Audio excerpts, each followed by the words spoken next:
Welcome to the Bite-Sized Bible, where we look at the Bible from a literary point of view and seek to understand the story the Bible is trying to tell. Today we are in the book of Genesis, starting out at the very beginning of the entire biblical narrative.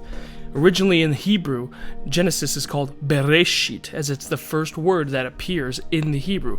Bereshit bara Elohim et hashamayim ve'et haaretz. At the beginning, God created the heavens and the earth. That's what that word Bereshit means. It means at the beginning. This name tells us a lot of what this book is about. It's about the beginning of everything, the beginning of the biblical narrative, the beginning of the people of Israel, not just the creation of the universe. And it also sets up the biblical narrative moving forward. Many times throughout the other books of the Bible, especially in the books of the prophets, they often refer back to Genesis and the other books of the Torah. The book is divided into 50 chapters, and in the Hebrew, it's divided into 12 parshot, or portions, and it spans a time period of almost 2,000 years.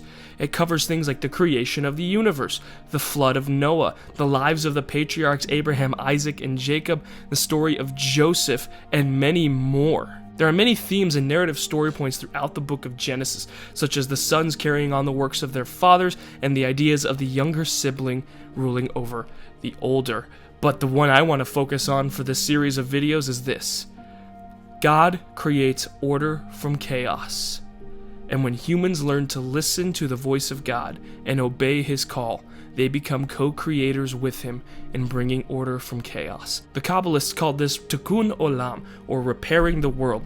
And when we listen to the voice of God in our own lives, we join him in the work of Tikkun Olam, of repairing the broken world and making it a little bit more like Eden. So let's jump into the book. The book opens with God creating the universe. And he spoke into the darkness and said, "Let there be light," and there was light.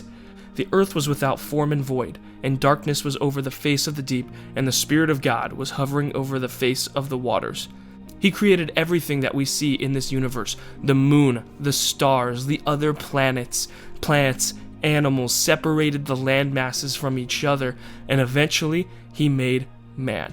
And after God had finished creating everything, he looked at his entirety of creation, and it says in Genesis 1:31, "And God saw everything that he had made, and behold, it was very good. And there was evening, and there was morning, the sixth day." It took God 6 days to create the universe, and on the seventh day, God rested from all the work that he had done, and he ceased from all of his work that he created to make. The first event in the book of Genesis is that of God creating order out of chaos, out of the darkness and the void of nothingness. God made a universe.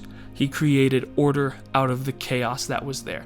And in the following stories, as we go through this series, we're going to look and see how man creates chaos, God establishes order. But when man learns to listen to the voice of God and follow his call, we become co-creators with him, bringing order from chaos. After the creation of the universe, God builds a garden in Eden, and he places the first two humans there, Adam and Eve. Then God said, "Let us make man in our image, after our likeness, and let them have dominion over the fish of the sea, and over the birds of the heavens, and over the livestock, and over all the earth, and over every creeping thing that creeps on the earth." But there was one tree in the Garden of Eden that God forbade them from eating from, the tree of the knowledge of good and evil. And the Lord God commanded the man, saying, "You may surely eat of every tree of the garden, but of the tree of the knowledge of good and evil you shall not eat, for in the day that you eat of it you shall surely die." But they were deceived by the serpent, the craftiest creature God had ever made, and he took the words of God and turned them into a lie, and convinced Eve to eat of the fruit of the tree of the knowledge of good and evil, and in turn she gave it to her husband.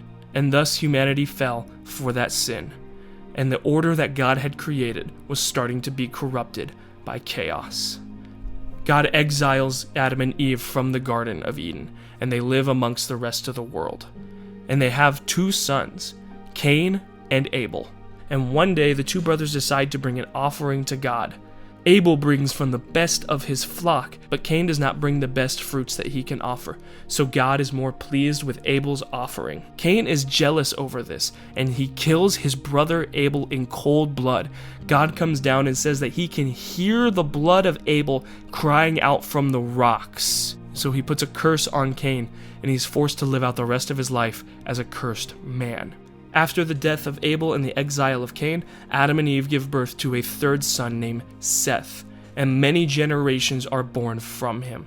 But as time goes on, the world becomes more and more corrupt and more evil, to the point when we get to Genesis 6, it says this in verse 5. The Lord saw that the wickedness of man was great in the earth, and that every intention of the thoughts of his heart was only evil continually. The literal Hebrew reading of this says that the world was filled with Hamas. Hamas is a word that can be translated as a few things. It can be translated as violence, robbery, or lawlessness. The world had become so corrupt, the order that God had established had fallen back into chaos. So God needs to reestablish order. How does he do that? He sends a flood over the entire world, but spares one man, Noah, and his family. He orders Noah to build an ark, a ginormous boat that will house not just him and his family, but every living creature that walks the face of the earth. The rains come for 40 days and 40 nights, and the waters cover the earth. Everything is wiped away and drowns in the flood, except for Noah and all of the other members on the ark. The earth has been wiped clean by the waters of the flood.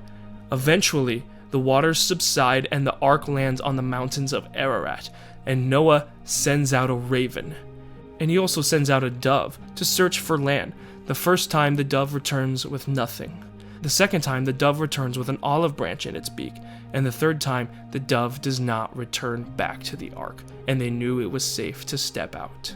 After Noah's family leaves the ark, his 3 sons, Ham, Shem, and Japheth, spread out throughout the entire world and have many descendants that go on to found the first civilizations. One of these places was in a land called Shinar, somewhere off in the east near Mesopotamia. And they built a city called Babel, and the people there decided to build a ginormous tower to reach up to heavens.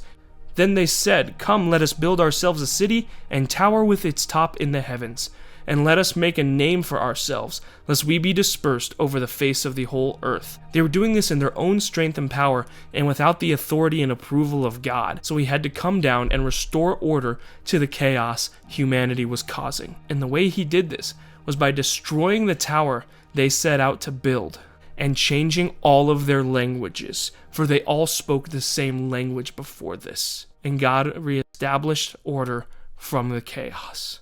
Like and subscribe for part 2.